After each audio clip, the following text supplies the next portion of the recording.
আসসালামু আলাইকুম। মধ্যপ্রাচ্য জুড়ে বাড়ছে তৃতীয় বিশ্বযুদ্ধের সম্ভাবনা। প্রথমে ইসরায়েল ফিলিস্তিনি হিজবুল্লাহ যুদ্ধ চলছে। জানিয়ে দিব আমাদের হাতে থাকা সর্বশেষ গুরুত্বপূর্ণ আন্তর্জাতিক সংবাদ। শুরুতেই ভয়াবহ এক সুখবর, আলহামদুলিল্লাহ, শুকুর আলহামদুলিল্লাহ। গোটা মুসলিম জাহানের জন্য অন্যতম এক সুখবর। এবার ইসরায়েলের সেই কট্টরপন্থী হুতিবাদী নিরীহ মুসলিম ফিলিস্তিনি জাতির গণহত্যাকারী নেতানিয়াহুর উপর ক্ষোভ আক্রমণ।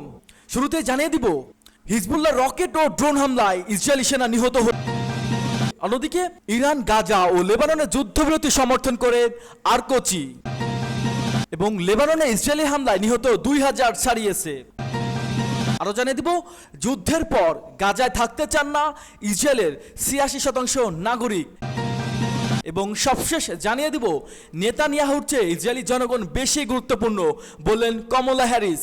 এতক্ষণ দেখছিলেন সংবাদ শিরোনাম, এবার বিস্তারিত। তার আগে আপনি আমাদের ভিডিওটি কোন জেলা থেকে দেখছেন অবশ্যই কমেন্ট করে জানিয়ে দিবেন এবং আমাদের সাথে থাকার জন্য চ্যানেলটি সাবস্ক্রাইব করে দিবেন। হিজবুল্লাহর রকেট ও ড্রোন হামলায় ইসরায়েলি সেনা নিহত। ইসরায়েলের সেনাবাহিনী আইডিএফ ঘোষণা করেছে রোববার লেবানন সীমান্তে লড়াইয়ের সময় তাদের এক রিজার্ভ সেনা নিহত হয়েছেন। নিহত সেনার নাম মাস্টার সার্জেন্ট আর্টা আজুয়েল।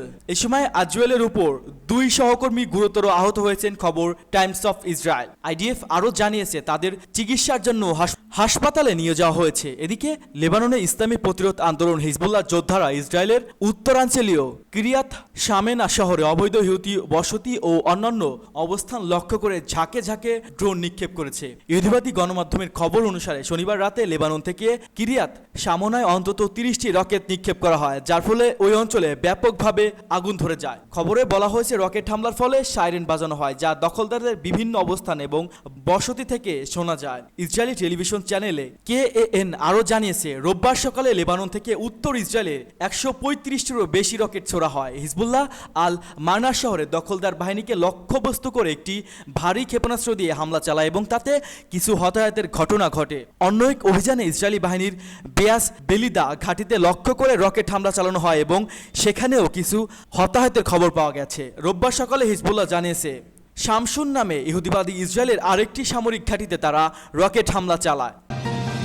ইরান গাজা ও লেবাননের যুদ্ধবিরতি সমর্থন করে বললেন আরাকচি। ইরানের পররাষ্ট্রমন্ত্রী সাইদ আব্বাস আরাকচি দামেস্কে বলেছেন ইরান গাজা ও লেবাননে যুদ্ধবিরতি সমর্থন করেন। তিনি আরও বলেন ইসরায়েলকে সতর্ক করে দেওয়া হয়েছে যে ইরানের যে কোনো আক্রমণের জবাব আনুপাতিকভাবে এবং আয়োজনের বৃহত্তম শক্তি দিয়ে দেবে।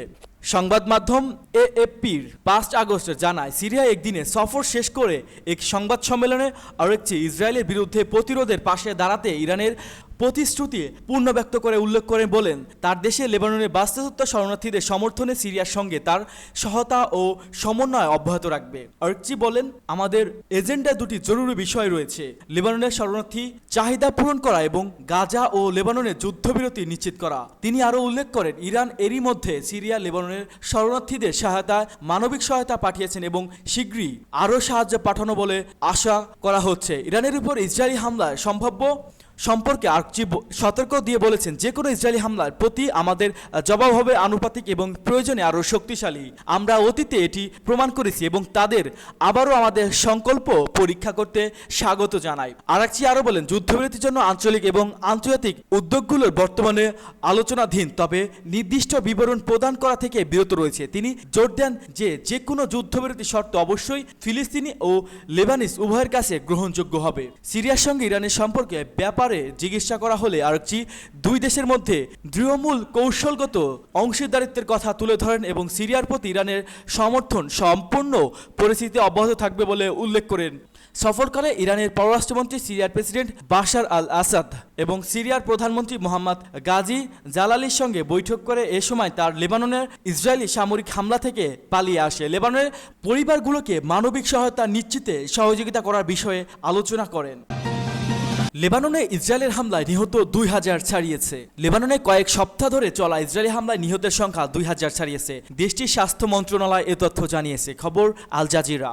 স্বাস্থ্য মন্ত্রণালয় তথ্যমতে ইসরায়েলি হামলা নিহতের মধ্যে 167টি শিশু ও 261 জন নারী রয়েছেন। এর আগে 24 ঘন্টায় দেশটিতে ইসরায়েলি হামলায় অন্তত 37 জন নিহত হয়েছেন। এ ঘটনায় আহত হয়েছেন অন্তত 151 জন। এ সময় 20টির মতো হামলা ঘটনা ঘটেছে, এর মধ্যে 11টি হয়েছে বৈরুতের দক্ষিণ শহরতলিতে। লেবাননের বিভিন্ন স্থানে ব্যাপক হামলা চালায় ইসরায়েল। গত শুক্রবার রাতে রাজধানী বৈরুতে দক্ষিণ উপকণ্ঠে হামলা চালিয়েছে ইসরায়েলি বাহিনী। আর লেবাননের দক্ষিণাঞ্চলে সীমান্ত ঘেঁষা এলাকাগুলোয় বিমান হামলা পাশাপাশি স্থল অভিযান চালিয়েছে ইসরায়েল। লেবাননের সরকার জানিয়েছে ইসরায়েলি হামলায় লেবাননের 12 লাখে বেশি মানুষ উদ্বাস্ত হয়ে উঠেছে। অব্যাহত বিমান হামলায় রাজধানী বৈরুতে হাজারো বেসামরিক মানুষ নিরাপদে আশ্রয় খোঁজে বাড়িঘর ছেড়েছে। নাম প্রকাশ না করা সত্ত্বেও ইসরায়েলের 3 কর্মকর্তা জানায় নাসরুল্লাহ সম্ভাব্য উত্তরসূরি হিসেবে পরিচালিত হাসান সাফিউদ্দিন দক্ষিণ বৈরুতে এক উপশহরের একটি বাংকারে ছিলেন। তিনি হামলায় নিহত হয়েছেন কিনা তা এখনও স্পষ্ট নয়। বর্তমানে হিজবুল্লাহ নির্বাহী পরিষদের প্রধান হিসেবে দায়িত্ব পালন করছেন সাফিউদ্দিন। মার্কিন পররাষ্ট্র দপ্তর 2017 সালে তাকে আন্তর্জাতিক সন্ত্রাসী হিসেবে তালিভুক্ত করেন। মধ্যপ্রাচ্যের বর্তমান সংকটে সীমান্ত সামষ্টিক গণহত্যা হিসেবে আখ্যায়িত দিয়েছিলেন কাতারের আমির Sheikh Tamim bin Hamad Al Thani.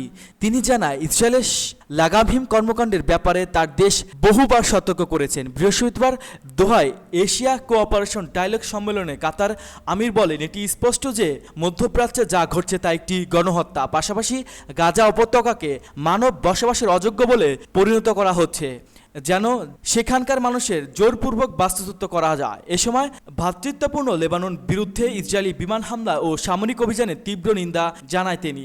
লেবাননে ইসরায়েলের অব্যাহত হামলার ফলে বেসামরিক মানুষ সত্যিকার অর্থে বিপর্যয়ের মুখে পড়েছে বলে মন্তব্য করেছেন জাতিসংঘের আবাসিক ও মানবিক সহায়তা বিষয়ক সমন্বয় ইমরান রিজা। তিনি বলেন, ইসরায়েলের হামলায় লেবাননের কম বেশি 10 লাখের মানুষের উপর প্রভাব পড়েছে। 23 সেপ্টেম্বর থেকে দেশটির উদ্ধস্তর জনসংখ্যা সর্বোচ্চ খারাপ পর্যায়ে পৌঁছেছে। বেসামরিক স্থাপনাগুলো খুব বেশি পরিমাণে ক্ষয়ক্ষতি হয়েছেন বলে মানুষের আতঙ্ক চরমে পৌঁছেছে। যুদ্ধের পর গাজার কাছে থাকতে চান না ইসরায়েলের 86% নাগরিক। গাজার আশপাশেও থাকতে চান না ইসরায়েলের 86% নাগরিক। সাম্প্রতিক দেশটির পাবলিক ব্রডকাস্ট KN পরিচালিত এক জরিপে ইসরায়েলিদের এমন মনোভাব দেখা গেছে। আল জাজিরার খবরে বলা হয়েছে, পাবলিক ব্রডকাস্ট KAN পরিচালিত ওই জরিপে দেখা গেছে ইসরায়েলের 86% মানুষ ভাবছে যুদ্ধোত্তর সময়ে গাজার কাছাকাছি কোনো বসতিতে তারা আর বসবাস করবেন না। এই জরিপে 6 লাখ মানুষ অংশগ্রহণ করছে। তাদের কেবল 14% মানুষ ভাবছে যুদ্ধের পর সংলগ্ন গাজা এলাকা তারা বসবাস কথা বিবেচনা করবেন। সীমারেখা দেখা গেছে 27% ইসরায়েলি বিশ্বাস করে তাদের দেশ হামাসের বিরুদ্ধে যুদ্ধে জয়ী হয়েছে। অপরদিকে 35% মানুষ মনে করছে এই যুদ্ধে ইসরায়েল হেরে গেছে। বাকিদের প্রতিক্রিয়া এখনও জানা যায়নি। ইসরায়েলি হামাসের প্রায় গোটা গাজাবাসী বাস্তুচ্যুত হয়েছে, সেজন্য ইসরায়েলকে আন্তর্জাতিক বিচার আদালতে গণহত্যার হামলার মুখোমুখি হতে হয়েছে। নেতানিয়াহুর চেয়ে ইসরায়েলি জনগণ বেশি গুরুত্বপূর্ণ বললেন কমলা হ্যারিস। মার্কিন ভাইস প্রেসিডেন্ট কমলা হ্যারিস বলছেন, ইসরায়েলের প্রধানমন্ত্রী বেনিয়ামিন নেতানিয়াহুর সঙ্গে ব্যক্তিগত সম্পর্কের চেয়ে মার্কিন ও ইসরায়েলি জনগণের সম্পর্কে গুরুত্ব সবচেয়ে বেশি। মার্কিন গণমাধ্যম বিবিসির 60 মিনিট প্রোগ্রামে সোমবার প্রচারিত এক সাক্ষাৎকারে ডেমোক্রেটিক প্রার্থী হ্যারিস একথা বলেন খবর আনাদোল এজেন্সির। তিনি বলেন, যুদ্ধবিরতির জন্য মার্কিন আহ্বানের বিষয়ে নেতানিয়াহুর সাম্প্রতিক মতবিরোধের উল্লেখ করে তিনি বলেন, ওয়াশিংটন হামাস এবং হিজবুল্লাহর মতো গোষ্ঠীগুলির বিরুদ্ধে আত্মরক্ষার জন্য ইসরায়েলি জনগণের অধিকারকে সমর্থন করে। কমলা জানেন যে নেতানিয়াহু চান তার প্রতিদ্বন্দ্বী সাবেক প্রেসিডেন্ট ডোনাল্ড ট্রাম্প আবারও ক্ষমতায় ফিরে আসুক। হ্যারিস বলেন, মার্কিন যুক্তরাষ্ট্র মানবিক সহায়তা বৃদ্ধি করতে, জিম্মিদের মুক্তি নিশ্চিত করতে এবং যুদ্ধবিরতি পক্ষে কাজ করতে চায়। এজন্য ইসরায়েল এবং অন্য নেতাদের উপর কূটনৈতিক চাপ অব্যাহত থাকবে। নেতানিয়াহু একজন ঘনিষ্ঠ বন্ধু কিনা কমলাকে জিজ্ঞাসা করা হলে হ্যারিস একথা ঘুরিয়ে ফেলেন। কমলা বলেন, ব্যক্তিগত সম্পর্কের চেয়ে উভয় দেশের জনগণের মধ্যে জোট অনেক বেশি গুরুত্বপূর্ণ। ইসরায়েলের বর্বরতার বিরুদ্ধে কথা না বলায় হ্যারিস তার দলের অনেক সদস্যের চাপের মুখে পড়েছেন, বিশেষ করে তরুণ ডেমোক্র্যাট এবং মধ্যপ্রাচ্যের আরব মিত্রদের। তারা প্রেসিডেন্ট জো বাইডেন ইসরায়েলের বিরুদ্ধে দাঁড়াতে ব্যর্থ হওয়ার কারণে হতাশ হয়ে পড়েছেন। ফিলিস্তিনি পক্ষে এবং ইসরায়েলের বিরুদ্ধে আরও শক্তিশালী অবস্থান নেওয়ার জন্য চাপ বাড়াচ্ছে। ইসরায়েলি বর্বরতায় গাজায় এক বছর প্রায় 42,000 ফিলিস্তিনিকে হত্যা করেছেন। ইসরায়েলের আহত হয়েছেন আরও 97,000 মানুষ।